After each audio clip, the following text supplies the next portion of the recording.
राजा दशरथ ने कहा, फिर देर मत करिए गुरुदेव, मैं चाहता हूं कि आज ही यज्ञ हो जाए।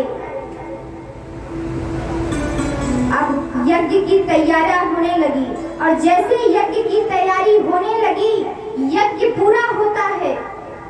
अग्निदेव प्रसन्न हुए और एक पात्र में उन्होंने खीर दिया। राजा दशरथ को गुरुदेव ने दिया, कहा ले जा करके अपनी तीनों रानियों को खिला दीजिए, वो गर्भवती हो जाएंगी। अब यहाँ राजा दशरथ महल में आते हैं, अपनी रानियों को बुलाया और प्रसाद देते हैं, कहते हैं कि तीनों मिलकर इसे ग्रहण कर लो। तीनों रानियों ने जब प्रसाद को ग्रहण किया तो देखिए, संतान की चाह किसको नहीं होती, हर माता पिता को होती है। लेकिन संतान भी कैसा होना चाहिए? कलयुग के संतान कैसे हैं? माता पिता की ही आज्ञा का पालन नहीं करते। वो घर कैसा होना चाहिए? संतान जिस घर में रहता है वो घर स्वर्ग जैसा हो जाता है। और जानते हो घर मंदिर जैसा कैसे दिखता है? जैसे ये घर है, ये घर नहीं, ये मंदिर है। और यहाँ के संतान कैसे हैं? माँ बाप की आज्ञा का पालन करते हैं। कहते हैं कि माँ बाप में कुछ कमियां होती है जिसकी वजह से संतान बिगड़ जाते हैं, और जब संतान बिगड़ जाते हैं तब हम दोष देते हैं। माँ बाप के संस्कार ही ऐसे होते हैं जो संतान में जाते हैं। और हमने ये देखा भी है,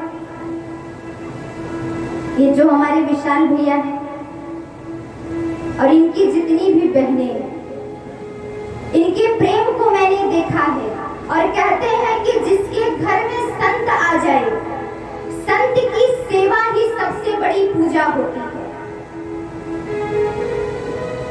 इन संतान को पता है, कहते हैं धन्य उस माँ का कोख होता है जो ऐसे संतान को जन्म देते हैं, क्योंकि इनको बताने की आवश्यकता नहीं पड़ती कि बेटा तुम ये कार्य करो, तुम्हारे घर में अतिथि आए हैं, तुम जाकर ये कार्य कर दो।